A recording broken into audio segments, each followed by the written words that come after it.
guys, how's it going? This is Trez. Now sharing with you a different type of angle. Um, this is a separate type of video or playlist, I guess, in my channel that I would like to show is more of a spotlight.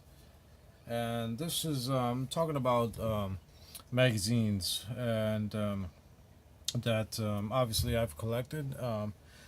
Haven't taken care of them pretty good, but I thought I'll share some of them with you. Mainly talking about one of my favorite magazines of all time. This is SOD, Sounds of Death. Fucking killer shit. All their magazines were always priced at 666 or $6.66. Yeah, try saying that a couple of times. Um, Amazing fucking artwork for one thing, and just had that fanzine type style. Everything was black and white for a couple of exceptions, like the middle pages and stuff, and obviously the outer covers, I guess. But yeah, this was I love this shit, and unfortunately they changed. Here's another 666. That's how much each of these issues were. And to me, these magazines serve like a time capsule. And I like going back to them, obviously, because they're fucking cool. And also, cat just vomit. So, yeah. I don't know if he agrees with me or whatever. But yeah, they served as a cool um, time capsule in a way, because you can see coming 2003, you got fucking Nile dropping their massive album In Their Darkened Shrines. Cool ass shit. You also had Gore Rotted putting out some punishing gore grind or grind gore, mainly gore grind. Cephalic Carnage, also Regurgitate. But also down here from Relapse, all this is Relapse, by the way. You had Mortician, Dying Fetus, Skinless, and Exhumed putting out fucking killer crushing albums. Also albums that I believe that changed not only their status in metal or death metal or grindcore or whatever their releases were, but also changed the scene in general by releasing some of the most punishing albums before everybody knew it. You also had like Kitty and stuff like that. Avulz from Spain, really cool band. Malevolent Creation releasing The Will to Kill. Um, Eternal Lies. I remember this because that's where I found that this band from. Cool stuff. I didn't hear anything else by them. I have that CD somewhere, which I would show in a later video. I'm using this cloth just to dampen the glare, as you can see there. Oh, I have my bottle opener here. There you go. Obviously, Slam Crew Worldwide representing fucking Slam Life. Yeah, bands like Bloodbath, killer shit. Let's see what else you got here. Funeral Inception, cool fucking shit. You also had upcoming labels during that time, like Victory Records, which, yeah, it's love it or hate it. It was part of that era or however you like to see it, whatever your point of view is. You had bands like obviously Atreyu were big during that time. That came to change the scene for a little bit. Nothing bad, but it all depends on your taste. Also, you had record labels that were coming up like Willow Tip Records. It has been out for a while by that time, but still, you know. Cathedral still doing it during that time. Napalm Death always Vader coming out with fucking Revelations. If you can see that. There you go.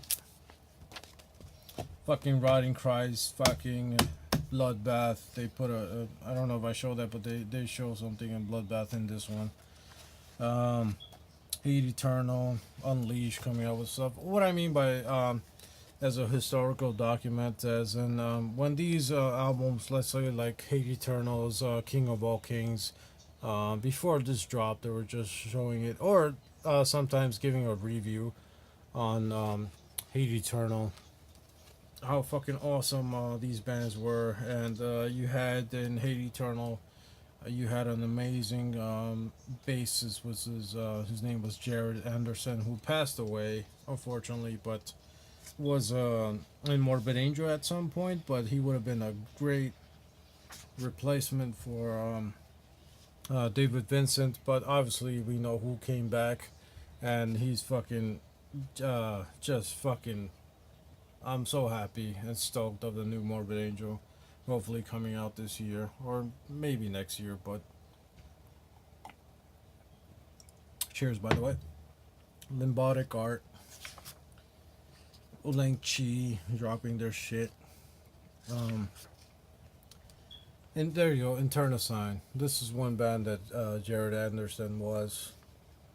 Fucking cool shit. Check that shit out if you haven't already. Obviously, this came out in 2003 or 2002. You had bands like Severe Torture promoting their new shit. Cool ass bands. Love it or hate it, you had Amon Amarth releasing Versus the World. Dropped in, what was that, January 14, 2003. About that shit. Yeah, fucking hell. Like I said, I wish I would have taken better care of these magazines growing up, but shit happens.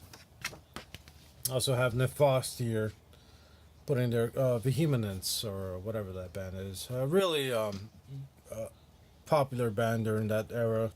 I just don't know what happened to them. They released 2 good albums. I'm sure they released more, or I don't know what happened to them. I just lost touch after their first 2, I believe. But yeah, fucking I love this fucking magazine.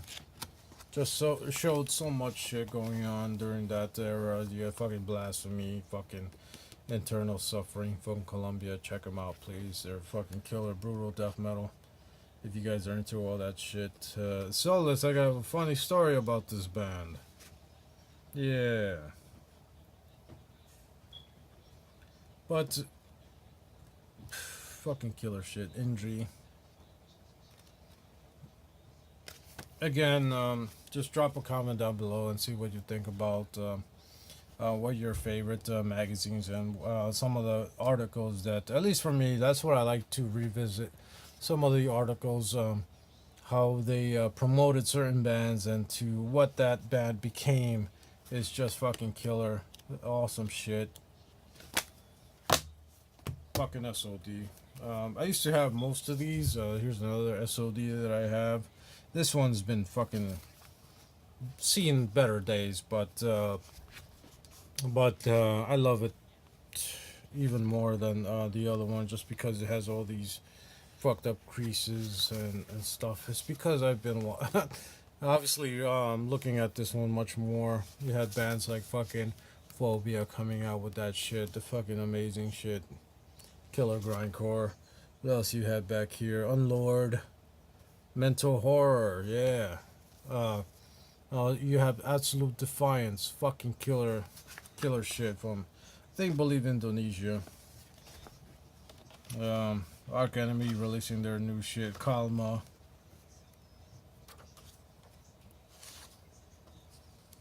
Good shit.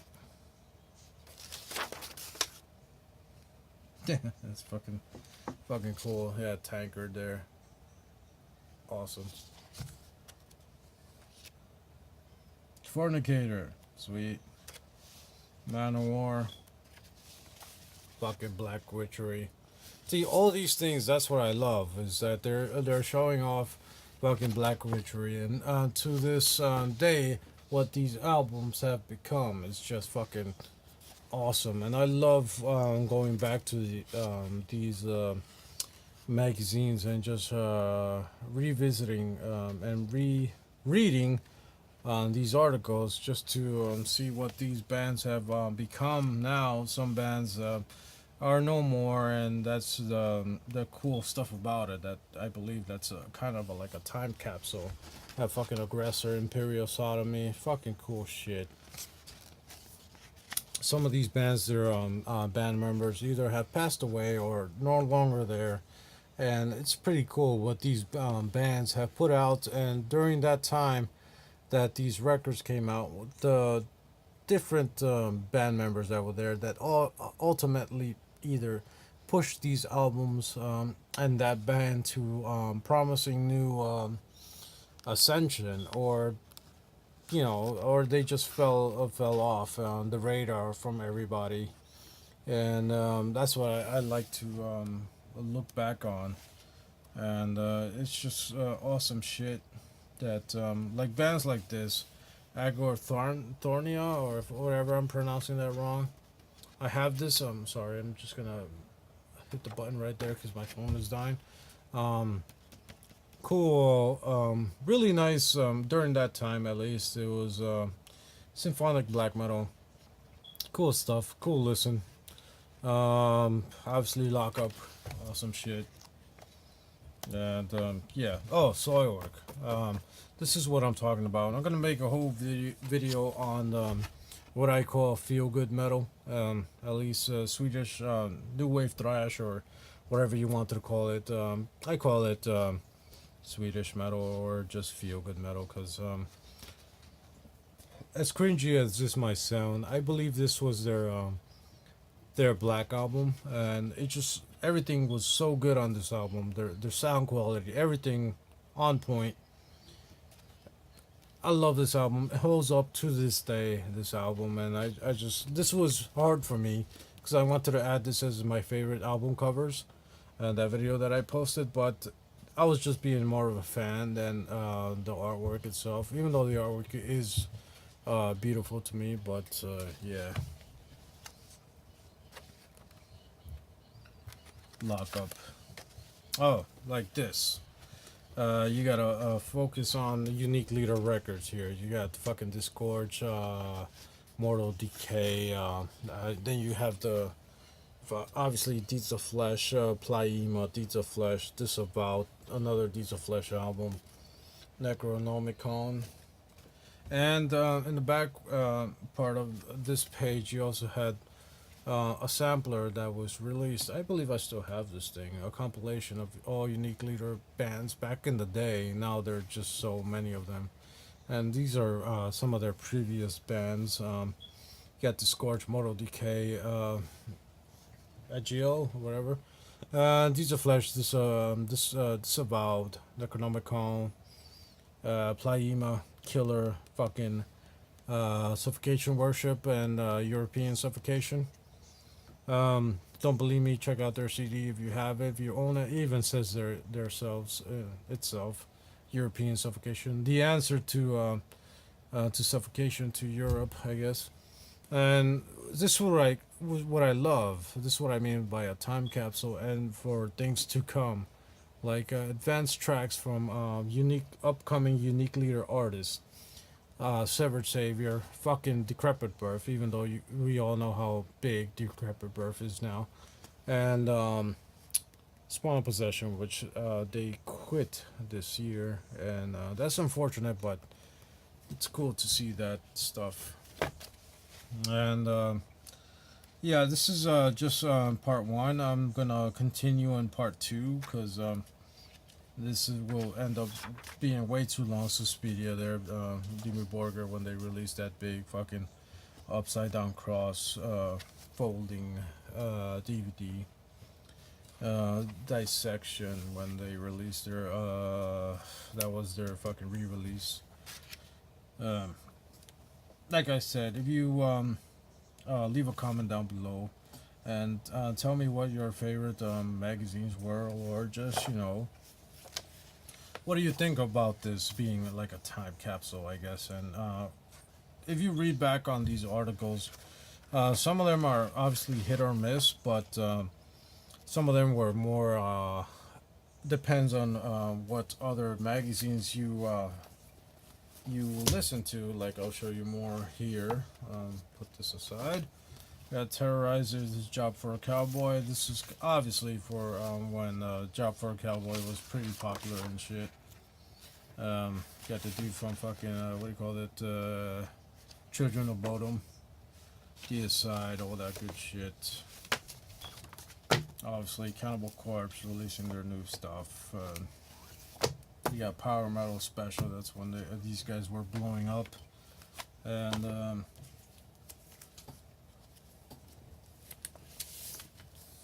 you also had these Fear Candy samplers that I still have attached to here, which was pretty cool. You get to sample new bands in that form. I don't like this band. Just put that out there. What it says here, I'm totally not in favor for. The death and rebirth of U.S. black metal with this band. I'm not sure about that statement. And yeah. Oh, this is a cool thing. You had what is this guy's name? Mark Riddick. Fucking artwork, killer shit. But like I said, whatever magazines you kind of liked, like to see you guys drop a link down below and tell me what you guys think and what your favorite magazines were. Like I said, this is a series, so I'll show you some other magazines in later videos. But yeah, like I always end these things. Take care of yourself, take care of each other, and support metal in all its forms. Cheers.